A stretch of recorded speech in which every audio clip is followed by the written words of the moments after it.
ওমরে আল্লাহ তোমায় বলো সূরাতে কেমন, আরে তুমি কেন বলো থাকো গোপন, বান্দারে দেখা দেবে বলো তুমি কখন, বান্দারে দেখা দেবে বলো তুমি কখন। আল্লাহ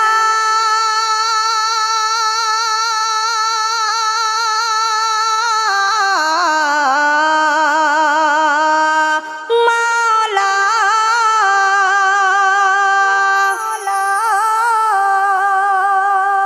আমায় সুরাত যদি দুনিয়ায় মানুষ দেখে নিত, আর না দেখার প্রতি ঈমানের ওজন কমে যেত।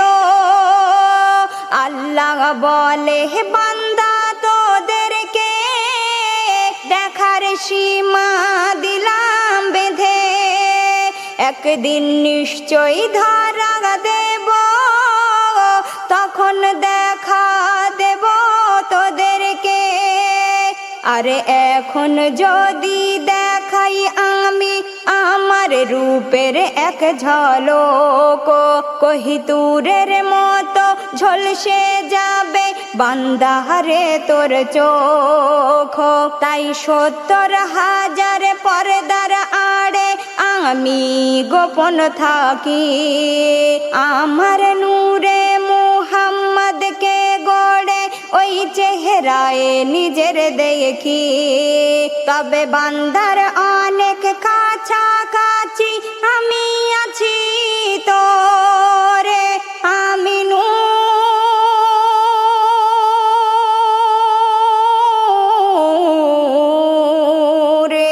শুধু নূর।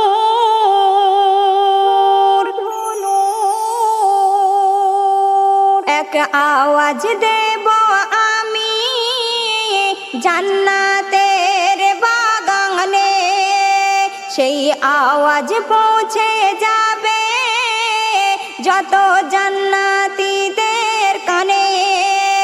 আমার দেখার আশায় সেথায় সবাই জড়ো হবে, আর এক এক করে ৭০,০০০ মোর পর্দা সরে যাবে। আরে বান্দা তখন নূরের কদম সরাসরি দেখে নেবে, দেখে আমার কদম বান্দা তখন ১০০০ বছর সিজদায় পড়ে রাখবে। আর আমার নূরে মিলে যাবে মুহাম্মদের রূপ, ওই রূপে আমি ধরা দিয়েছি ও যে আমার মেহবুব। ও মুহাম্মদ মোর আয়না, আয়নারি স্বরূপ বন্ধু।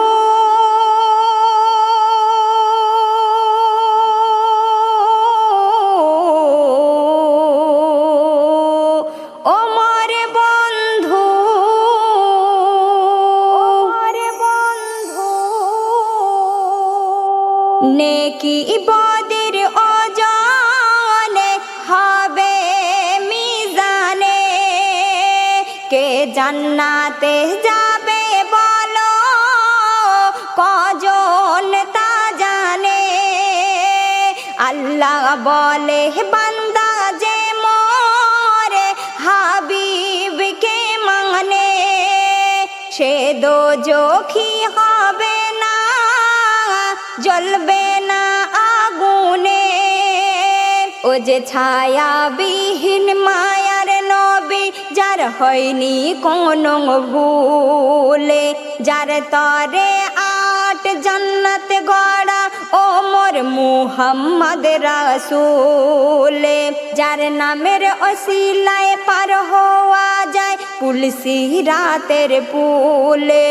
তোর জীবন সঁপে দে ওই নামেতে ওরে এমডি সামাদুলে তোর জীবন সঁপে দে ওই নামেতে ওরে এমডি সামাদুলে সারা কায়ে নাই কেউ নাই ওই তার সমতুলে বন্ধু